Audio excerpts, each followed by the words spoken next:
নমস্কার বন্ধুরা, তোমাদেরকে স্বাগত আমার YouTube channel all in one বাংলায়। তো আজকের বিষয় কিভাবে আমরা বাড়িতে বসেই নিজের মোবাইলের মাধ্যমে আধার কার্ডের ডকুমেন্ট আপডেট করতে পারবো। তো ভিডিওটি খুবই গুরুত্বপূর্ণ হতে চলেছে। তো শুরু থেকে শেষ পর্যন্ত অবশ্যই দেখবেন এবং চ্যানেলে নতুন হয়ে থাকলে অবশ্যই চ্যানেলটিকে সাবস্ক্রাইব করে বেল নোটিফিকেশন বাটনটি অলে প্রেস করে দেবেন। চলুন ভিডিওটি শুরু করা যাক। প্রথমে আপনার মোবাইলের যে ক্রোম ব্রাউজারটি আছে ওটি ওপেন করুন। ওপেন করার পরে আপনাদের সামনে এরকম একটি পেজ আসবে, তো ওখানে সার্চ করুন UIDAI। তো আপনাদের সামনে আমি সার্চ করে দেখাচ্ছি। তো দেখুন, এবার সার্চ বাটনে ক্লিক করুন। সার্চ বাটনে ক্লিক করার পরে এরকম একটি অপশান আসবে, ক্লিক করুন এবং এখান থেকে যে কোনো একটি ভাষা আপনি সিলেক্ট করে নিন। আপনার যে ভাষা পছন্দ সেটা সিলেক্ট করুন। এবার আপনাদের সামনে অনেক রকম অপশান এসে গেল। তো এবার যদি আমি আপনাদের একটু স্ক্রল করে দেখাই, তো দেখুন প্রথমে রয়েছে আপডেট আধার, সেকেন্ড অপশানে রয়েছে গেট আধার এবং একদম লাস্টে যেটা রয়েছে আধার সার্ভিস। তো আমাদের কাজ ওই আধার সার্ভিসেই দেখুন। তো আধার সার্ভিসটা একটু এবার দেখি মন দিয়ে। তো প্রথম যে অপশানটি আছে ওটা ক্লিক করুন, ভেরিফাই অ্যান আধার নাম্বার, ওটা ক্লিক করেন। করার পরে আপনার সামনে এরকম একটি পেজ ওপেন হবে। তো এখানে আপনি লগ ইনও করতে পারেন, আর যদি লগ ইন না করেন তাহলে একটু নিচের দিকে চলে যান। চলে গিয়ে যে এখানে ডকুমেন্ট আপডেট বলে যে অপশানটি আছে ওখানে ক্লিক করবেন। আর এখানে আরও অনেক অপশান আছে, আপনাদের পছন্দ মতো আপনারা এখানে কিছু করতে পারেন। তো এই যে ডকুমেন্ট আপডেট বলে অপশানটি আছে ওখানে ক্লিক করুন। ক্লিক করার পর আপনাদের কাছে এরকম একটি অপশান আসবে। তো এখানে কিছুই করবেন না, ওই যে ক্লিক টু সাবমিট রয়েছে ওই ক্লিক টু সাবমিটে ক্লিক করবেন, আর কিচ্ছু এখানে করার দরকার নেই। এবার আপনাদের সামনে এরকম একটি অপশান চলে আসবে। তো এখানে আপনি যার আধার কার্ডে ডকুমেন্ট আপডেট করতে চান তার আধার কার্ডটি এখানে বসাবেন এবং এন্টার ক্যাপচার, ওখানে যে পাশে যে ক্যাপচাটি আছে ওই ক্যাপচা কোডটি ওখানে লিখে লগ ইন ওটিপিতে ক্লিক করে দেবেন। তো দেখুন এখানে আমি একটি আধার কার্ডের নম্বর লিখে দিয়েছি এবং ক্যাপচাটি আমি দেখে লিখে দিয়েছি এবং এবার আমরা লগ ইন উইথ ওটিপিটা করব। তো দেখুন, এবার আপনাদের সামনে এরকম একটি ওটিপির অপশান আসবে। তো আপনার যে রেজিস্টার মোবাইল নম্বরটি আছে আধার কার্ডের সঙ্গে লিঙ্ক, সেই নাম্বারে একটি ওটিপি যাবে। তো এখানে দেখুন আমি ওটিপির জন্য অপেক্ষা করছি। ওটিপি এলেই আমি এখানে ওটিপিটা ফিল করে দেবো। তো আমার ওটিপি চলে এসেছে। তো আমি এখানে আমার ওটিপিটা লিখছি।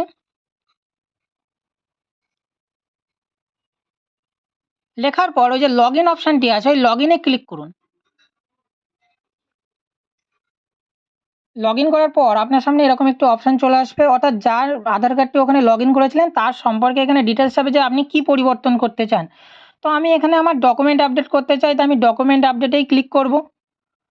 ক্লিক করার পরে এখানে অনেকগুলি জিনিস আপনাদের দিয়ে দিয়েছে, আপনারা একটু পড়ে নিতে পারেন। অর্থাৎ আপনার কতটা ফি লাগবে, কতদিন পর্যন্ত আপনার টাকা লাগবে না, বিনামূল্যে আপনি ডকুমেন্ট আপডেট করতে পারবেন। তো সেই সমস্ত জিনিস আছে। তো এগুলো দেখে আপনি নেক্সট অপশানে ক্লিক করে দিন। নেক্সট অপশানে ক্লিক করার পরে আপনাদের সামনে আপনার আধার কার্ডের ফুল ডিটেলস চলে আসবে। অর্থাৎ আপনার নাম, আপনার জেন্ডার, আপনার ডেট অফ বার্থ এবং আপনার অ্যাড্রেস। এগুলো ভালো করে আপনারা ভেরিফাই করে নেবেন যে আপনার নামে কোনো কিছু ভুল আছে কি বা কিছু। সমস্ত জিনিসটা ভালো করে চেক করে যে লাস্টে যে অপশানটি আছে ওখানে টিক মার্ক দিয়ে ক্লিক করে নেক্সট অপশানটিতে ক্লিক করে দেবেন। এবার আপনার সামনে এই আপলোড বলে অপশানটি চলে আসবে। তো এখানে কিছু ডকুমেন্ট আপনাকে আপলোড করতে হবে, যেটা 2 MBর মধ্যে হতে হবে। আর কী ডকুমেন্ট আপলোড করবেন সেগুলো একটু দেখিয়ে দিই। এখানে ড্রাইভিং লাইসেন্স, ইন্ডিয়ান পাসপোর্ট, আরও অনেক রকম ডকুমেন্টস এখানে আছে। তো আপনি আপনার পছন্দ মতো যেকোনো একটি ডকুমেন্ট এখানে আপডেট করতে পারেন। যেকোনো টোটাল 2 টো ডকুমেন্ট আপডেট করতে হবে। এখানে একটি করবেন এবং নিচে আরেকটি অপশান আছে। তো এখানে এই অ্যাকসেপ্ট করে দিন। অ্যাকসেপ্টে ক্লিক করলে আপনার এখানে নিচে দেখুন সিলেক্ট সাপোর্টিং ডকুমেন্ট বলে একটি অপশান আছে, ওখানে ক্লিক করুন। ক্লিক করে কন্টিনিউ টু আপলোড বলে অপশান আছে, ওখানে ক্লিক করুন। ক্লিক করার পরে আপনার যে ফোল্ডারে ডকুমেন্টটি আছে সেখানে ক্লিক করে ডকুমেন্টটি আপলোড করে দিন। করার পরে আপনি দেখুন এটা হয়ে যাবে এবং নিচের দিকে আরেকটি অপশান আছে, আবার আপনাকে একটি ডকুমেন্ট আপলোড করতে হবে। তো যেকোনো একটি ডকুমেন্ট আপলোড আপনি এখানে করবেন। তো এখানে করতে পারেন। এখানে আপনি 2 রকম আপলোড করতে পারেন এবং যারা ছোট, অর্থাৎ যাদের 5 বছর কি 10 বছরের নিচে বয়স, তাদের হয়তো ভোটার কার্ড বা অন্য কিছু হয়নি, তাহলে একটাই ডকুমেন্ট আপনি দিতে পারেন। অর্থাৎ রেশন কার্ড যদি থাকে তাহলে রেশন কার্ড 2 টো পেজেই আপনি আপলোড করতে পারেন। এতে কোনো সমস্যা হবে না। এরপরে যে অপশানটি আছে ওখানে ওই যে আপলোড আগে যেমন দেখিয়েছি এরকম এখানেও সেই একই রকম পদ্ধতিতে আপলোড করবেন। আপলোড করার পরে যে নিচে যে অপশানটি আছে না ওটা করে টিক মেরে দিয়ে নেক্সট করে দেবেন। তো আমি আমার এখানে সমস্ত জিনিস কমপ্লিট করা হয়ে গিয়েছে। আমি এখানে আমার আর কিছু করার নেই। তো আমি এখানে যে নিচে যে অপশানটি আছে তো ওখানে টিক মার্ক করে আমি ওখানে নেক্সট যে অপশানটি আছে আমি নেক্সটে ক্লিক করে দেবো। ক্লিক করার পরে এখানে ওকে করে দেবো। এবার আপনাদের সামনে একটি সাবমিট বলে অপশান চলে আসবে। এখানে দেখুন কিছু দিনের জন্য ফ্রি আছে, তো এখানে সাবমিট অপশানটি ক্লিক করুন।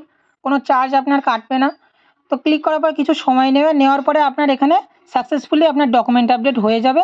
ওখানে আপনার ডাউনলোড অ্যাকনলেজমেন্ট আছে, ওখানে ওটা ডাউনলোড করে নিতে পারেন। তাহলে আপনাদের সামনে একটি পেপার চলে আসবে, যেখানে আপনার সমস্ত যে কখন কবে আপনি ডাউনলোড করেছেন, আপনাদের সুবিধার জন্য আমি একটি দেখিয়ে দিচ্ছি। তো এরকম একটি আপনাদের পেজ চলে আসবে। তো সেখানে আপনার আধার নম্বর, কবে আপনি ডকুমেন্ট আপডেট করেছেন, কত টাকা ফিজ নিয়েছে, এই সমস্ত ডিটেলস চলে আসবে এবং নিচের যে মিডিল পয়েন্টে আছে, তো ডিয়ার আপনার যার আধার কার্ড তার নামটি আসবে এবং এই সমস্ত জিনিস এখানে লেখা থাকবে এবং রিকোয়েস্ট যে আইডিটা ওটাও ওখানে লেখা থাকবে। ভিডিওটি শেষ পর্যন্ত দেখার জন্য অসংখ্য ধন্যবাদ। ভিডিওটি যদি ভালো লেগে থাকে তাহলে অবশ্যই লাইক, কমেন্ট, শেয়ার করবেন এবং চ্যানেলে যদি নতুন হয়ে থাকেন অবশ্যই চ্যানেলটিকে সাবস্ক্রাইব করে বেল নোটিফিকেশন বাটনটি অলে প্রেস করে দেবেন, কারণ আমরা এরকম ভিডিওই এই চ্যানেলে আপলোড করে থাকি। আর যদি কোনো সমস্যা হয় ডকুমেন্ট আপডেটের সময়, তো অবশ্যই কমেন্ট করবেন, আমি কমেন্টের প্রত্যেকের উত্তর দেওয়ার চেষ্টা করব।